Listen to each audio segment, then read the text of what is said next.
जय शिवराय. मी आहे शिवजन्मभूमीचा भटक्या आकाश डावखरे आणि आज आलोय हापूसबाग या ठिकाणी फिरायला.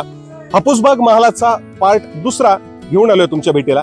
काय काय असणार आहे बघूयात. तर त्याचं झालं असं, जुन्नर शहरापासून अवघ्या 2 किलोमीटर अंतरावर असणाऱ्या हापूसबाग येथील हा हापशी महल प्रशासकीय केंद्र होतं, यात कुठली शंका नाहीये. याचं संवर्धन अतिशय सुंदररित्या या ठिकाणी केलं गेलंय. जुन्नर तालुका हा कृषी संपन्न तालुका आहे. खऱ्या अर्थानं जुन्नरमध्ये बागायती शेती जी काय आहे तिचं प्रमाण प्रचंड आहे. इथे प्रामुख्यानं द्राक्षाचं पीक देखील घेतलं जातं, त्यासोबतच कलमी आंब्यांची देखील इथं लागवड केली जाते, हे आपल्याला माहितच आहे.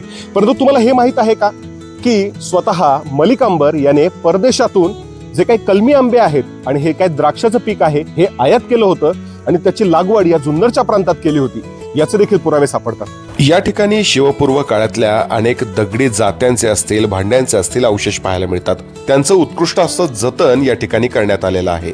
या परिसरामध्ये असलेले तुम्ही जर हे उखळ पाहिले, त्याचबरोबर दुसऱ्या बाजूला ठेवलेली जात्यांची संख्या जर बघितली तर एखाद्या महालापुरतं इतक्या काही या पुरातन वस्तू असतील असं वाटत नाही. या वस्तूंच्या संख्येवरनं या ठिकाणी भली मोठी वस्ती असावी असे अवशेष आपल्याला मिळतात. नक्कीच हा अतिशय समृद्ध परिसर पूर्वीच्या काळी असणार आहे आणि याला अनन्यसाधारण महत्व असणार आहे. जुन्नर तालुका हा उत्कृष्ट जलव्यवस्थापनाचा नमुना आहे असंच म्हणावं लागेल.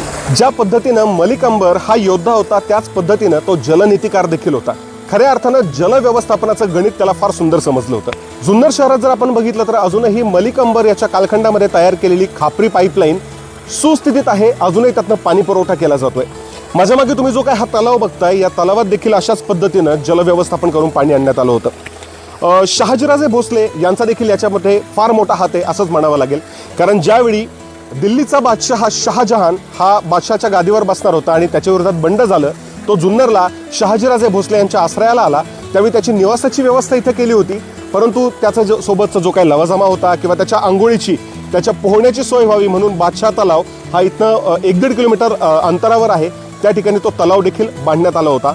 मानमोडी डोंगरावरनं ते पाणी वळवून त्या तलावामध्ये सोडलं होतं. अशा पद्धतीनं मलिक अंबर असेल आणि अर्थातच ही प्रणाली शहाजीराजे भोसले यांनी या ठिकाणी जल व्यवस्थापनाचं फार मोठं काम केलं होतं. आपण म्हणतो जुन्नर तालुका हा पर्यटन तालुका आहे. अगदी या जुन्नर तालुक्यामध्ये अशी असंख्य ठिकाणं आहेत, पर्यटन स्थळं आहेत, ऐतिहासिक वारसा स्थळं आहेत, परंतु त्यांचं संवर्धन होणं खूप गरजेचं आहे. हा हापशी महाल जो काही आहे हा खऱ्या अर्थानं एक प्रायव्हेट प्रॉपर्टी आहे. इथले मेहर म्हणून आहेत, त्यांच्याकडे ही प्रॉपर्टी आहे आणि तुम्ही बघू शकता किती सुंदररित्या या परिसराचं संवर्धन करण्यात आलं आहे. खऱ्या अर्थानं पर्यटन तालुका जुन्नर याचं ही जी काही पर्यटन स्थळं आहेत या सगळ्यांचं संवर्धन होणं गरजेचं आहे असं मला वाटतं. तुम्हाला काय वाटतंय कमेंट करून नक्की सांगा.